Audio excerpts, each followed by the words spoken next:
خوشخبری یہ ہے ثم تکون خلافت علی منہاج النبوہ، پھر ایک دور آئے گا خلافت علی منہاج النبوہ کا۔ یہ محمد الرسول اللہ کی نوید ہے، وہو صادق المصدوق، وہ سچے ہیں، ان کی صداقت پر خود اللہ گواہ ہے، لہذا وہ دور آ کر رہے گا، اس میں کسی بھی بندے مومن کے لیے کسی شک و شبے کی کوئی گنجائش نہیں۔ اگلی حدیث اگلی سنیے، اب جب یہ دور آئے گا تو عالمی ہوگا، جیو ورلڈ آرڈر نہیں ہوگا، جسٹ ورلڈ آرڈر ہوگا۔ یہ نیو ورلڈ آرڈر NWO، حقیقت میں جیو ورلڈ آرڈر ہے JWO، لیکن اسی کو بدلنا ہے جسٹ ورلڈ آرڈر آف اسلام، اور وہ گلوبل ہوگا۔ دو حدیثوں کا تذکرہ کر دوں۔ حضرت ثوبان حضور کے ایک آزاد شدہ غلام تھے، وہ روایت کرتے ہیں، مسلم شریف کی روایت ہے، یہ صحیحین میں فرماتے ہیں کہ حضور نے ارشاد فرمایا ان اللہ زوالی الارض فرأیت مشارقها ومغاربها وان امتی سیبلغ ملکها ما زوی لی منها، رواہ مسلم رحمہ اللہ۔ حضور فرماتے ہیں اللہ تعالیٰ نے میرے لیے پوری زمین کو لپیٹ دیا، یہاں تک کہ میں نے اس کے سارے مشرق دیکھ لیے، سارے مغرب دیکھ لیے، اور سن لو مجھ سے، ٹیک اٹ فرام می، میری امت کی حکومت ان تمام علاقوں پر قائم ہو کر رہے گی جو مجھے زمین کو لپیٹ کر اور سکیڑ کر دکھا دیے گئے۔ گلوبل ہوگی کہ نہیں؟ دوسری حدیث سنیے، یہ پھر مسند احمد ابن حنبل کی ہے۔ حضرت مقداد ابن الاسود رضی اللہ تعالی عنہ فرماتے ہیں حضور نے فرمایا لا يبقى على ظهر الارض بیت وبر ولا مدر الا ادخله الله کلمۃ الاسلام بعز عزیز وذل ذلیل اما يعزهم الله فيجعلهم من اہلها او يذلهم فيدونون لها۔ یہ ہے حدیث مسند احمد ابن حنبل کی۔ اور حضرت مقداد فرماتے پھر میں نے کہا اچھا تب تو ہو جائے گی وہی بات، وَيَكُونَ الدِّينُ كُلُّهُ لِلَّهِ، دین کل کا کل اللہ کے لیے ہو جائے گا۔ حدیث کا ترجمہ یہ ہے کہ حضور نے فرمایا روئے زمین پر نہ کوئی اینٹ گارے کا بنا ہوا گھر رہے گا، نہ کوئی اونٹ کے بالوں کے بنے ہوئے کمبلوں کا خیمہ رہے گا جس میں اللہ تعالیٰ کلمہ اسلام کو داخل نہ کر دے، لیکن یہ داخلہ دو طریقے سے ہوگا، بعز عزیز و ذل ذلیل، یا صاحب عزت کے اعزاز کے ساتھ، یا کسی مغلوب کی مغلوبیت کے ساتھ، یعنی یا تو اللہ تعالیٰ ان کا اعزاز فرمائے گا اور وہ کلمہ اسلام کے خود قائل ہو جائیں گے۔ جب گھر والا خیمے والا اسلام لے آئے گا تو اسلام اس کے گھر میں داخل ہوگا، اس کو بھی عزت نصیب ہوگی۔ وَلِلَّهِ الْعِزَّةُ وَلِرَسُولِهِ وَلِلْمُؤْمِنِينَ، عزت تو حق ہے اللہ کا، اس کے رسول کا اور اہل ایمان کا۔ اور اگر وہ اسلام قبول نہیں کرے گا تو یؤتُ الْجِزْیَةَ عَنْ یَدٍ وَهُمْ صَاغِرُونَ، چھوٹے ہو کر رہنا پڑے گا، جزیہ دینا ہوگا، اسلام کی بالادستی قبول کرنی ہوگی۔ بتائیے اس کے بعد بھی کوئی شک ہے؟ یہ ہے آسمانی نقشہ۔ یہ اللہ فرما رہے ہیں واللہ متم نورہ ویابی اللہ الا یتم نورہ لیظہرہ علی الدین کلہ ولو کرہ المشرکون، یہ اللہ کا فیصلہ ہے۔ ادھر یریدون لیطفئوا ہے، یہ زمینی نقشہ ہے۔ اب شکل کیا ہے؟ اب میں آپ سے عرض کر دوں کہ ان دونوں کے مابین جو خلا نظر آ رہا ہے، کوئی شخص یقین کے ساتھ نہیں کہہ سکتا کہ اب حالات کا کیا رخ ہوگا، اس لیے کہ ظاہر بات ہے قرآن مجید میں مستقبل کے بارے میں خود حضور سے کہلوایا گیا وَإِنْ أَدْرِي أَقَرِيبٌ أَمْ بَعِيدٌ مَا تُوعَدُونَ، لوگوں مجھے معلوم نہیں ہے کہ جس بات کی تمہیں خبر دی جا رہی ہے وہ قریب آ چکا ہے یا دور ہے۔ وَإِنْ أَدْرِي لَعَلَّهُ فِتْنَةٌ لَكُمْ وَمَتَاعٌ إِلَىٰ حِينٍ، اور میں نہیں جانتا، ہو سکتا ہے اللہ کچھ اور مہلت دے دے تمہیں، اور کچھ اور آزمائش جو ہے اس کے لیے تمہارے لیے کوئی اور مہلت عطا فرما دے، ہو سکتا ہے۔ تو میں بھی کسی دعوے سے نہیں کہہ رہا، لیکن دو امکانات ہیں۔ امکان نمبر ایک کیا ہے؟ ابھی عالم اسلام کا ایک سالڈ بلاک ہے جو یہودی ورلڈ آرڈر کی نگاہوں میں کھٹک رہا ہے۔ میں کھٹکتا ہوں دل یزداں میں کانٹے کی طرح۔ اگرچہ ان کی اسٹریٹجی کیا ہے؟ ایک ایک کر کے ان کے حصے بکھرے کر کے تیا پانچا کرو۔ ابھی وہ بلاک کون سا ہے؟ ایران ہے، افغانستان ہے، پاکستان ہے، اور روسی ترکستان سے آزاد ہونے والی جو ریاستیں ہیں، یہ ایک سالڈ بلاک۔ یہ عجمی مسلمان عربی نہیں، عربی گئے، یہ نوٹ کر لیجئے، اس لیے کہ عربوں کو اللہ نے فضیلت دی تھی، محمد ان میں سے تھے صلی اللہ علیہ وسلم، یہ رتبہ بلند ملا جن کو مل گیا، لیکن ساتھ ہی اللہ نے دھمکی بھی دے دی تھی سورہ محمد میں، ان تتولوا یستبدل قوما غیرکم، اگر تم پیٹھ دکھا دو گے اس مشن کو جو ہم نے تمہارے حوالے کیا ہے، تمہیں ہٹائیں گے، کسی اور کو لے آئیں گے۔ اور یہ بات ہو چکی ہے 13ویں صدی عیسوی میں، 1258 میں جب سقوط بغداد ہوا ہے، عربوں کے ہاتھ سے عالم اسلام کی قیادت چھین لی گئی، معزول کر دیے۔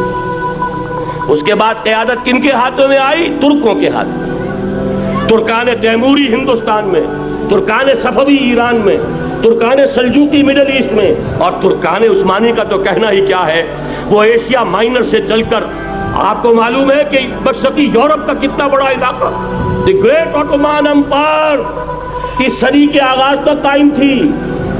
اس صدی میں عجیب عجیب معجزے ہوئے ہیں۔ گریٹ آٹومان امپائر جو 3 بر اعظموں پر محیط، نام و نشان ختم۔ The great U S S R, نام و نشان ختم۔ اب تو روس صاحب ایک ملک کی حیثیت سے رہ گئے۔ یہ اس صدی میں 2 اور وقت نہیں ہے میں اور آپ کو کیا بتاؤں، اس صدی میں تو بڑے بڑے عجیب عجوبے ہوئے ہیں، بڑی بڑی 2 عظیم جنگیں ہو چکی ہیں، تیسری جو ہے سر پر کھڑی ہے، دور نہیں ہے، جس کو حدیث میں کہا گیا ہے الملحمۃ العظمیٰ، تاریخ انسانی کی عظیم ترین جنگ، اور وہی صلیبی جنگ جس کا آغاز بوسنیا سے ہو چکا ہے۔ بہرحال اس وقت جو میں کہہ رہا تھا، ورنہ میرے پاس تو یعنی یہ کہ درد دل کہنے کے لیے وقت نہیں ہے، مجھے اپنی بات کو محدود کرنا پڑ رہا ہے، لیکن میں اب آ رہا ہوں اصل موضوع کی طرف، کہ ایک امکان تو یہ ہے کہ اس بلاک میں اسلام کا احیاء ہو، اور اس کے لیے کچھ نویدیں بھی موجود ہیں احادیث نبویہ میں۔ وہ تو آپ نے سنا ہوگا اقبال کا شعر، میرے عرب کو آئی ٹھنڈی ہوا جہاں سے، میرا وطن وہی ہے، میرا وطن وہی ہے۔ حدیث میں آتا ہے یخرج ناس من المشرق یؤتون للمہدی، یعنی سلطان ہی، مشرق سے فوجیں نکلیں گی کہ جو کہ مہدی کی حکومت قائم کریں گی۔ یہ مہدی اہل تشیع کے مہدی اور ہیں، ہمارے مہدی اور ہیں۔ اہل تشیع کے عقیدے کے مطابق ان کے بعد میں امام جو روپوش ہو گئے تھے وہ امام مہدی ہیں، وہ ظاہر ہو جائیں گے، ابھی امام غائب ہیں، پھر وہ ظاہر ہو جائیں گے۔ ہمارے نزدیک یہ مہدی پیدا ہوں گے یا ہو چکے ہوں، اور یہ ہوں گے حضرت فاطمہ کی نسل ہی سے رضی اللہ تعالی عنہا، لیکن عالم عرب کے اندر پھر ایک طاقت بن کر ابھریں گے، باطل کی قوتوں کے خلاف جہاد کریں گے، لیکن ان کو مدد آئے گی 2 طرف سے، ایک زمینی مدد آئے گی مشرق سے، ایک آسمانی مدد آئے گی، عیسیٰ ابن مریم کا نزول، حضرت مسیح علیہ السلام جو زندہ آسمان پر اٹھائے گئے تھے نازل ہوں گے، اور در حقیقت ان 2 مددوں کے نتیجے میں پھر یہود کا قلعہ قمع ہوگا، اور یہی گریٹر اسرائیل ان کا گریٹر گریو یارڈ بن کر رہے گا، عظیم تر قبرستان بن کر رہے گا۔ اس کی بڑی واضح حدیثیں موجود ہیں، اس کی بڑی تفصیلی خبریں موجود ہیں، یہ احادیث کی کتب کے اندر، بدقسمتی سے ہماری اس کی طرف توجہ نہیں ہے۔ ایک تو یہ ہو سکتا ہے، اسی طریقے سے ایک اور حدیث ہے، یخرج من خراسان رایات سود، اور یہ مسلم شریف کی روایت ہے، نوٹ کیجئے گا، نہیں ترمذی شریف کی روایت ہے، یخرج من خراسان رایات سود لا یردها شیء حتی تنصب بإیلیا، اور خراسان حضور کے زمانے میں آج کے افغانستان کا نام تھا۔ یہ افغانستان میں جو جہاد ہوا ہے، غلطیاں ہوئی ہیں اور غلطیوں کا خمیازہ بھگت رہے ہیں، یہ تو اللہ تعالیٰ کی سنت ہے جس میں اللہ نے صحابہ کو بھی ایگزمپٹ نہیں کیا، غلطی کی سزا دی ہے۔ 35 صحابہ کی غلطی غزوہ احد میں ہوئی، جہاں سے حکم تھا کہ مت ہٹنا، 50 میں سے 35 ہٹ گئے، نتیجہ کیا نکلا؟ فتح شکست میں بدل گئی، 70 صحابہ شہید ہو گئے۔ اللہ تعالیٰ نے فرمایا وَلَقَدْ صَدَقَكُمُ اللَّهُ وَعْدَهُ إِذْ تَحُسُّونَهُم بِإِذْنِهِ حَتَّى إِذَا فَشِلْتُمْ وَتَنَازَعْتُمْ فِي الْأَمْرِ وَعَصَيْتُمْ مِن بَعْدِ مَا أَرَاكُم مَّا تُحِبُّونَ۔ مسلمانوں، ہم سے گلہ نہیں کر سکتے، ہم نے اپنا وعدہ سچا کر دکھا دیا تھا، جبکہ تم انہیں گاجر مولی کی طرح کاٹ رہے تھے، لیکن جب تم ڈھیلے پڑ گئے، تم نے ڈسپلن کو توڑا، تم نے اختلاف کیا تو سزا دیا۔ تو اگر صحابہ کرام رضوان اللہ تعالی علیہ مجمعین خیر الناس بعد الانبیاء، پوری نوع انسانی کے اندر انبیاء کے بعد بلند ترین انسان، اگر ان کی بھی غلطی کا خمیازہ جو ہے اللہ نے چکھایا، کیوں چکھایا؟ ضروری تھا، آئندہ کے لیے سبق ہو جائے۔ ایک وَلِيُمَحِّصَ مَا فِي قُلُوبِكُمْ، تاکہ تمہارے دلوں کے اندر اگر کہیں کوئی کھوٹ ہے اور پاک کر دیں ہم۔ اس لیے بہرحال غلطیاں ہوئی ہیں افغانستان میں، ایک امام کے ساتھ بیعت نہیں تھی، بلکہ بدقسمتی اور پڑھ کر یہ ہے بیعت کر کے توڑ دی۔ عبد الرسول سیاف صاحب کے ہاتھ پر ہمارے پاکستان کے 7 گروپ جو تھے، انہوں نے عین حرم میں بیٹھ کر بیعت کی اور پاکستان آ کر بیعت توڑ دی۔ سزا اس کی مل رہی، آپس کی خانہ جنگی یوں ہی نہیں ہو رہی، کوئی سبب ہے، لہذا یہ سزا تو ملے گی، لیکن جتنا خون یہاں پر خلوص کے ساتھ دیا گیا ہے اس کی مقدار بھی کم نہیں ہے۔ یہاں سے خیر برآمد ہوگا۔ اور دوسری بات اپنے بارے میں نوٹ کر لیجئے، یہ پاکستان، بچا کھچا Pakistan, what remains of Pakistan, یہ اصل میں ہے کیا؟ مولانا بہت خوبصورت انداز میں فرما رہے تھے، یہ 313 نہیں تھے، اسلام تھا۔ اسی طرح نوٹ کیجئے، پاکستان نہیں ہے، 4 صدیوں کی تجدیدی مساعی کا حاصل ہے۔ آپ نے کبھی نوٹ کیا ختم نبوت کے بعد اب سب سے اونچا منصب کس کا ہے؟ مجددین۔ سنن ابی داؤد کی روایت، ان اللہ یبعث فی ہذہ الامہ علی راس کل 100 عام من یجدد لہا دینہا۔ اور نوٹ کیجئے، کوئی بات ہے 1000 برس تک سارے مجدد عالم عرب میں پیدا ہوئے، جیسے ہی دوسرا 1000 سال شروع ہوا، الف ثانی کا مجدد اعظم شیخ احمد سرہندی کہاں تھا؟ صنم خانہ ہند میں حاضر ہوا۔ میں شیخ مجدد کی لحد پر، وہ خاک کے ہے زیر فلک مطلع انوار، گردن نہ جھکی جس کی جہانگیر کے آگے، جس کے نفس گرم سے ہے گرمی اعراض۔ وہ پھر 12ویں صدی کا مجدد اعظم امام الہند شاہ ولی اللہ دہلوی، 13ویں صدی کا مجدد اعظم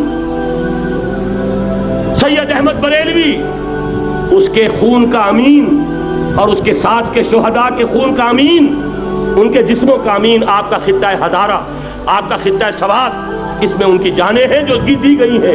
اور وہ نہایت میں آپ سے عرض کر دوں، دور صحابہ کے بعد اتنا خالص اسلامی جہاد پوری مسلمان تاریخ میں نہیں ملے گا جتنا وہ تحریک شہیدین کا۔ 14ویں صدی ہجری میں شیخ الہند جیسا مجاہد اعظم کہ انگریز نے گرفتار کر کے قید بھی کیا ہے، تو کہاں؟ ہندوستان میں نہیں، کہاں؟ جزیرہ سائرس، کیا نام تھا؟ مالٹا، جزیرہ مالٹا بحر روم میں۔ اقبال کے نفس سے ہے لالے کی آگ تیز، ایسے غزل سرا کو چمن سے نکال دو۔ کہیں ہندوستان کی کسی جیل میں ہوا تو شاید اس کے نفس کی گرمی ہی سے کوئی حرارت پیدا ہو جائے۔ اور اسی صدی میں 14ویں صدی ہجری میں اقبال جیسا مفکر، اسی 14ویں صدی ہجری میں مودودی جیسا مصنف، اسی 14ویں صدی ہجری میں مولانا الیاس جیسا مبلغ رحمہم اللہ، عظیم شخصیتیں آج پورے عالم اسلام میں آپ کو تبلیغی دوست ملیں گے۔ یہ کہاں سے شروع ہوئی تحریک؟ دہلی کی ایک چھوٹی سی مسجد سے، وہ مسجد بنگلے والی اب تو بڑی عالیشان ہو گئی ہے، جب وہاں شروع ہوا تھا کام بڑی چھوٹی سی مسجد۔ یہ سارے کام یہاں کیوں ہوئے؟ پورا عالم اسلام آزاد ہوا، کہیں نعرہ اسلام کا نہیں لگا، کہیں عرب قومیت پر، کہیں کسی اور عصبیت پر تحریکیں چلی ہیں، صرف تحریک پاکستان تھی کہ پاکستان کا مطلب کیا؟ لا الہ الا اللہ۔ کوئی سبب ہے کہ یہاں قرارداد مقاصد پاس ہوئی، حاکمیت اللہ کی ہے، کہ اکبر نام لیتا ہے خدا کا اس زمانے میں۔ یہ سارا ماضی سامنے رکھیے اور حضور کی دی ہوئی پیشین گوئیوں کا مستقبل سامنے رکھیے، ان دونوں سے ثابت ہوتا ہے اس خطہ ارضی سے کچھ ہونا ہے۔ اگرچہ بھٹکے ہوئے ہیں لیکن کبھی بھولی ہوئی منزل بھی یاد آتی ہے راہی کو، اور بھٹکے ہوئے آہو کو پھر سوئے حرم لے چل، اس کی ضرورت ہے مسلمان کو پھر اس کا مقصد یاد دلایا جائے۔ پاکستان اس لیے نہیں بنایا گیا تھا کہ ہمارے ہاں ٹاٹے اور برلے نہیں تھے تو ہمارے پاس اس کے بھی باپ وجود میں آ جائیں، اس لیے تو نہیں بنایا گیا تھا۔ پاکستان اس لیے نہیں بنایا گیا تھا کہ جاگیرداروں کی جاگیرداریاں محفوظ ہو جائیں۔ پاکستان اس لیے تو نہیں بنایا گیا تھا. اور یہ کہ نمازیں اور مسجدیں تعمیر ہو جائیں، مسجدیں تو امریکہ میں تعمیر ہو رہی ہیں عالی شان سے عالی شان، اس لیے پاکستان نہیں بنا تھا. آج بھی مسلمان، میں معذرت سے عرض کر رہا ہوں مولانا سے، آج بھی بھارتی مسلمان کی ایوریج نمازی ہونے کے اعتبار سے پاکستانی مسلمان سے کہیں بہتر. آج بھی برقع نظر آ جائے گا تو ہندوستان میں نظر آ جائے گا. میں نے اپنی آنکھوں سے دیکھا چند سال پہلے جب مکہ مسجد حیدرآباد دکن میں 3 دن مسلسل میری تقریریں ہوئی ہیں، 10,000 مرد اور 5,000 خواتین، اور ان میں سے کوئی بغیر برقعے کے نہیں تھی. ایک سیلاب نظر آ رہا تھا برقعوں کا کہ جب جلسہ ختم ہوا ہے رات کے 12 بجے 3 دن تک متواتر. یہاں کہاں نظر آئے گا برقع آپ کو؟ یہاں تو جس کے بعد 2 پیسے ہو گئے اس نے سب سے پہلے برقع اتار کے پھینک دیا. معلوم اچھی طرح سمجھ لیجئے یہ چیزیں تو وہاں زیادہ ہیں یہاں کی نسبت. اصل ضرورت تھی کہ یہاں اس نظام کو قائم کیا جائے، وہ نظام عدل اجتماعی، وہ جس میں حریت ہو، جس میں عام آدمی بھی خلیفہ وقت کو ٹوک سکے. یہ کرتا کیسے بن گیا؟ ایک خاتون بھی کھڑی ہو کر دامن پکڑ لے، عمر تمہیں کیا حق ہے کہ ہمارے مہر کے اوپر پابندی لگا رہے ہو، جبکہ اللہ نے نہیں لگائی. اللہ قرآن میں قنطارہ کا لفظ استعمال کر رہا ہے. ڈھیروں سونا دے دے کوئی شخص اپنی بیوی کو مہر کے اندر، طلاق دیتے وقت اس میں سے کچھ نہیں لے سکتا. آپ کون ہوتے ہمارے حق کے اوپر پابندی لگانے والے؟ اور عمر نے کہا آج ایک بڑھیا نے وہ اب عمر کو دین سکھایا، آرڈیننس واپس. حضرت سعد ابن ابی وقاص رضی اللہ تعالی عنہ جو فاتح ایران تھے، وہ گورنر ایسے ہی نہیں بن گئے تھے ریوڑیاں بٹی ہو اور گورنری مل گئی ہو. وہ تو خود فاتح تھے ایران کے، اس لیے گورنر تھے. صرف ایک پرچہ پہنچا ہے بارگاہ خلافت میں، حضرت عمر فاروق کے پاس انفارمیشن آئی سعد نے اپنے گھر کے باہر ڈیوڑی بنا لی ہے اور ایک دربان کھڑا کر دیا ہے. حضرت بلال کو بھیجا ہے رقعہ دے کر، اور یہ حکم تھا کہ بلال پہلے تو جاتے ہی ڈیوڑی میں آگ لگا دینا، پھر یہ رقعہ دینا میرا. اور رقعے میں لکھا ہوا تھا ہے سعد لوگوں کو ان کی ماں نے آزاد جانا تھا، تم نے انہیں اپنا غلام کب سے بنا لیا ہے. یہ دربان کھڑے کر دیا اپنے آگے. وہ حریت، وہ مساوات کہ جا رہا ہو خلیفہ وقت اور چارج لینے جا رہا ہے بیت المقدس کا، کوئی ذاتی علاج کے لیے نہیں جا رہا، سیر و سیاحت کے لیے نہیں جا رہا، چارج لینے کے لیے بالکل سرکاری وزٹ ہے، آفیشل وزٹ ہے، اسٹیٹ وزٹ ہے. اور حال کیا ہے؟ 700 میل کا فاصلہ طے کرنا اور ایک اونٹنی، کوئی انٹوریج نہیں، کوئی خدم و حشم نہیں، کوئی جمبو جٹ بھرے ہوئے نہیں، کچھ نہیں. ایک اونٹنی، ایک خادم. اس ایک اونٹنی پر چونکہ راستے کا راشن بھی ہے لہذا 2 آدمی نہیں بیٹھ سکتے، ایک بیٹھ سکتا ہے. ایک منزل خلیفہ وقت بیٹھا ہوا ہے اوپر اور خادم نکیل پکڑ کر چل رہا ہے. اگلی منزل خادم اوپر بیٹھا ہے اور خلیفہ وقت عمر بن الخطاب رضی اللہ تعالی عنہ اور وہ آگے آگے نکیل پکڑ کر چل رہے ہیں. یہ نظام چاہیے آج نوع انسانی کو. اس کے انتظار میں، اس کی تلاش میں نوع انسانی نے کتنے تجربے کر لیے، کیسی چھلانگیں لگائیں، ملوکیت ختم کی، آسمان سے گرا کھجور میں اٹکا، جمہوریت آئی نام نہاد لیکن وہ سرمایہ دارانہ نظام بن کر آگے سے بڑھ کر لعنت بن گئی. پہلے جاگیردار مسلط تھا، اب سرمایہ دار اور کارخانے دار مسلط ہو گیا. اس سے نکلنے کے لیے زور لگایا، کمیونزم کی طرف گئے، چھلانگ لگائی، اب ایک پارٹی ڈکٹیٹر بن کر بیٹھ گئی. انسان رست از یک بنتا افتاد در بندے دیگر، ایک چیز سے غلامی سے نجات پاتا ہے دوسری میں پھنس جاتا ہے. اور کیوں؟ کہ وہ نظام عدل اجتماعی جو محمد عربی کو دے کر بھیجا گیا تھا اس کے کسٹوڈین سوئے ہوئے، اس کے کسٹوڈینز کو اندازہ ہی نہیں. یہ نسخہ تو ہمارے پاس تھا، ہمیں عمل کرنا تھا اور دنیا کے سامنے پیش کرنا تھا. پاکستان بنایا اس لیے گیا تھا کہ ہم اس کا ایک نمونہ دنیا کے سامنے پیش کریں گے. قائد اعظم نے فرمایا تھا کہ ہم یہ چاہتے ہیں کہ پاکستان کی صورت میں عہد حاضر میں اسلام کے اصول حریت و اخوت و مساوات کا ایک نمونہ قائم کر کے دکھائیں. کہاں ہے وہ؟ بھٹک گئے، سو گئے. بہرحال اب بھی وقت ہے، جب تک سانس تب تک آس. میرے عزیز نے تو ڈرایا ہے اور صحیح ڈرایا ہے. اللہ تعالیٰ نے 25 برس انتظار کیا تھا. پہلے عذاب کا کوڑا پھر مارا ہماری پیٹھ پر. وَلَنُذِيقَنَّهُم مِّنَ الْعَذَابِ الْأَدْنَىٰ دُونَ الْعَذَابِ الْأَكْبَرِ، بڑے عذاب سے پہلے چھوٹا عذاب کا مزہ چکھائیں گے. لَعَلَّهُمْ يَرْجِعُونَ، شاید کہ لوٹ آئیں. وہ ہم سے 1000 میل کے فاصلے پر ہوا تھا، اگرچہ 93,000 ہمارا کڑیل جوان، جن میں غالباً 43,000 فوجی، اور یہ کہ تقریباً اتنی تعداد میں جو غیر فوجی تھے، وہ اس ہندو کے غلام بنے، قیدی بنے، جن پر 800 برس تک، کہیں 600 برس تک، کہیں 1000 برس تک حکومت کی تھی۔ اتنی بڑی شکست کا کلنک کا ٹیکا ہماری پیٹھ پر پڑا۔ پہلے عذاب کا کوڑا آ گیا تھا، 25 برس ہو گئے تھے قمری حساب سے، نوٹ کر لیجئے، یہ نہ سمجھیے 24.25 برس ہوئے تھے، 24.25 برس قمری حساب سے 25 برس تھے، اور اب نوٹ کر لیجئے اگلے 25 برس کے پورے ہونے میں اگلے رمضان کی 27 تاریخ تک صرف مہلت ہے، نصف صدی پوری ہوا چاہتی ہے۔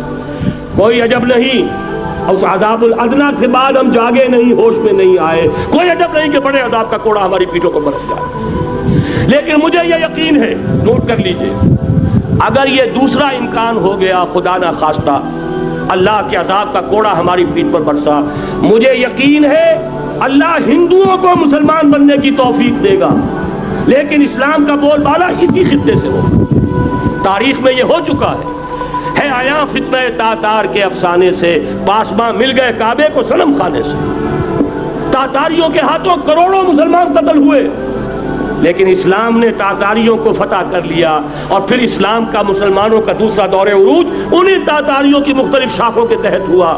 وہ تاتاری ہی تو تھے، وہ سارے ہورس، ٹرکش ہورس، ترکان تیموری، ترکان سبوی، ترکان سلجوقی، ترکان عثمانی، وہی تو سٹاک تو وہی ہے آیا فتنہ تاتار کے افسانے سے، پاسباں مل گئے کعبے کو صنم خانے سے، اس لیے کہ حضور نے فرمایا مشرق سے ہوگا، جہاں سے فوجیں چلیں گی، تو کوئی عجب نہیں۔ بہرحال یہ 2 امکانات ہیں، لیکن اس کا فیصلہ تیرے ہاتھوں میں ہے، دل یا بدن، سیدھی بات۔ اگر تو اب بھی ہم ٹھیک ہو جائیں، جاگ جائیں، ہوش میں آ جائیں، قوم یونس کی طرح توبہ کر لے، تو بغیر عذاب کے کوڑے کے رحمت خداوندی ہم پر سایہ کرے گی۔